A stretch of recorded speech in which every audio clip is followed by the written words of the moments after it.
Thank you for joining us for this episode of That Solo Life, the podcast for PR pros and marketers who work for themselves. People like me, Michelle Kane with Voice Matters, and my wonderful co host, Karen Swim of Solo PR Pro. Hi, Karen. How are you today? Hi, Michelle. I am doing well. Thank you. How are you? I'm doing all right, doing all right. By the time this episode hits, we'll be in the midst of the holiday weeks. I'm not going to name exact dates because I'll probably be wrong, but Yeah. it's the perfect time to look ahead at some trends for 2025. And there's so many good things to talk about. We're going to Yeah. split this across 2 episodes. So let's dig in. What do we think is going to be big in Mhm. 2025? I know one thing is, just keeping in front of us cross-cultural sensitivity.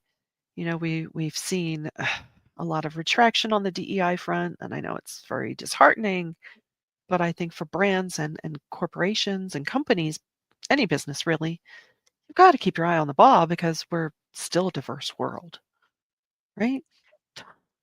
Very true. Even though formal programs are being dismantled or, they're no longer funding things, does not mean that the need to communicate to Right. different audiences goes away. So I think the challenge in 2025 is continuing the spirit of those programs without you may work for brands that don't have a formal program, but you still have an audience that you need to connect with. And we've been saying this a lot, particularly since we had Lisa Gerber on our podcast talking about storytelling, but it is all about the story. And Yeah. it really is about telling stories that resonate with your audience. And so that also means speaking in a language that is significant, that resonates with that audience. And we have to realize that none of us has a monolithic audience. They look different. There's different contexts. And so as communicators, we really still have to push for that, advocate for that, and ensure that our brand guidelines, communication guidelines really are inclusive. Even if we as a country are shying away from the language that's attached to DEI, it doesn't mean that that is no longer important. Agree, agree. It's so important because I'm sorry, it is who we are. We are a diverse country, duh, a diverse world. And I think that's also important internally. You Yeah. know, we're a diverse workforce too, and there's no getting away from that.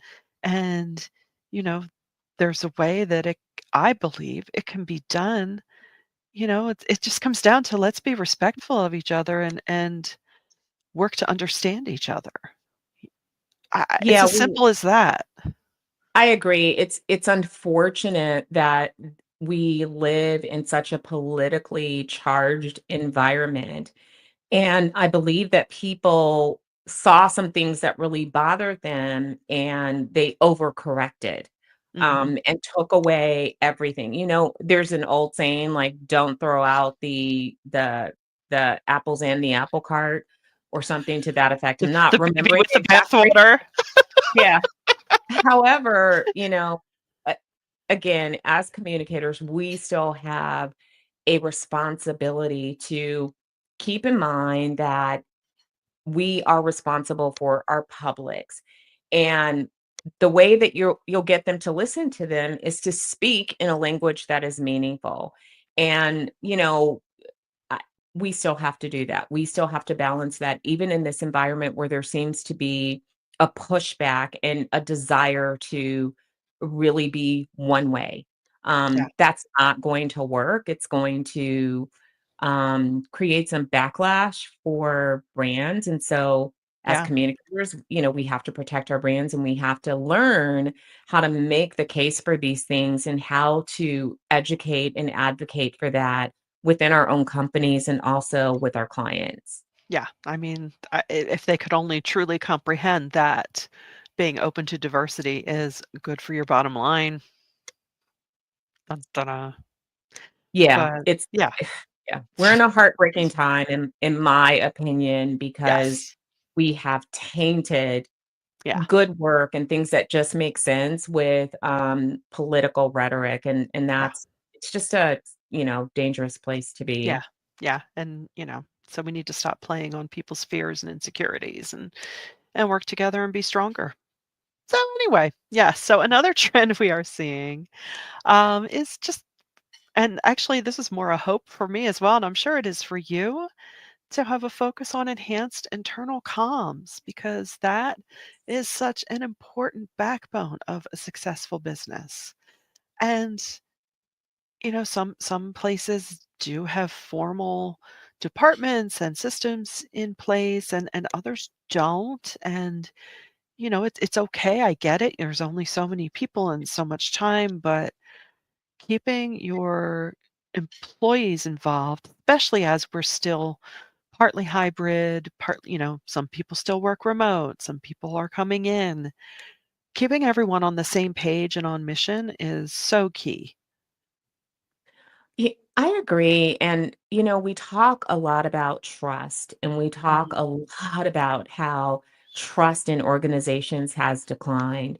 Yeah. And a big part of trust is being transparent, is talking, is communication. I mean, if you think about, your friendships, your human relationships, being able to talk and people sharing really does create trust.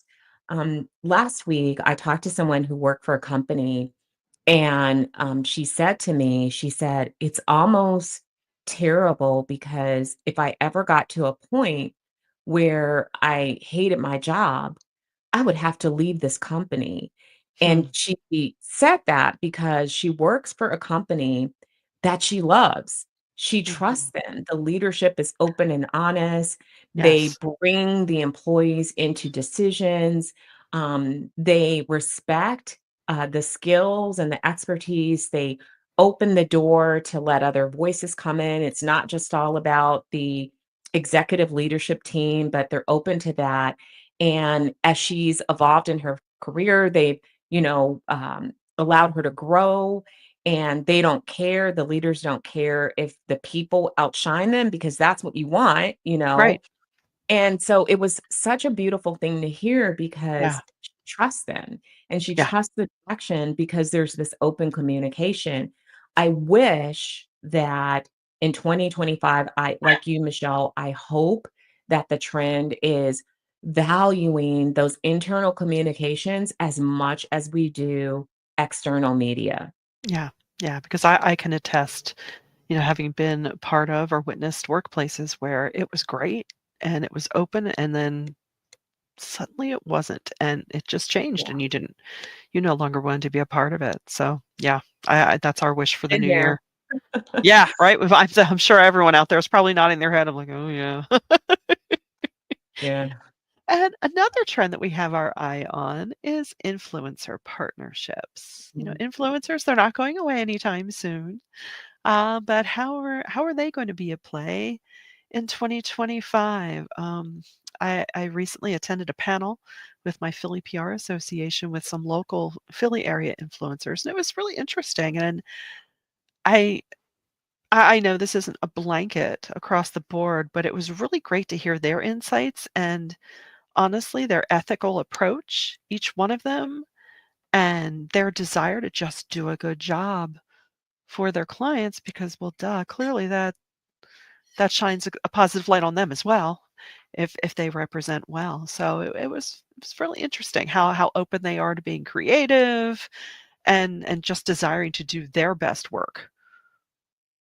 Yeah, I love that you use the word creative because sometimes it takes that outside voice Oh, to, yeah. share your company in a way that may not feel or come naturally to you. I had the pleasure of attending a Hootsuite webinar last week, Mm, and it was all on social media trends. mm. And one of the things that people said as a trend that they're seeing is the willingness to be more creative, which is, wow, isn't Yay. that is like a dream come true for all of us. We all have that in us. We all want to be creative and we want to not just speak in, boring corporate jargon, but sometimes there has been a heavy, hill to climb to really get there. So to hear that creativity might shine in 2025 makes my heart so happy. Yeah. And the fact that influencers can bring that, I mean, I love that. That just, I think that that is a good thing. And that's where we can maybe bring the fun back to work. Hey, there's a thought. And yeah, I mean, I think the pendulum has to swing at some point, right? It can't all stay in this gray area that it just feels like in general we've been in. Of course, my dogs are never in a gray area. If you can hear them, forgive me. They're always happy. But yeah, I really hope that even if just internally, I think each and every one of us, we need to do that for ourselves, right? We need to kindle the creativity to keep us going. And that's also something that I hope to see for us in 2025. I really hope so. Let's hope that the mood Mhm. lightens and that everyone feels that goes into 2025 will be in 2025, but I hope that there's a reason for optimism, not just that we Yes. feel optimistic, but that optimistic Yeah. things are happening. And we are going to have some challenges in our profession next year, but I do believe firmly that in many ways, it'll make our jobs more interesting, Mm. and we will be able to demonstrate even greater the value of having true PR professionals on your team as we help brands and clients to navigate through these chaotic times Yeah. where we are dealing with all of these big things like, the lack of trust and Yeah. misinformation, disinformation, all of the things that are going on. Yeah. I agree. I agree. I am sensing it more and more that people are hungry for just what is true, what is real, and what is inspiring. I think sometimes we forget that we need it, or we forget perhaps that we might be missing it. I mean, look at this past year and just the embracing of the notion of joy, right? It's like we need to keep that. And we can. Each and every one of us can. So on that note, we'll be back next week with more trends, and we hope you have gotten a little something out of spending your time with us today. We are so grateful that you do. Tell us all about it at soloprpro.com. We want to hear from you. What trends are you looking at for 2025? And until next time, thanks for joining us on That Solo Life.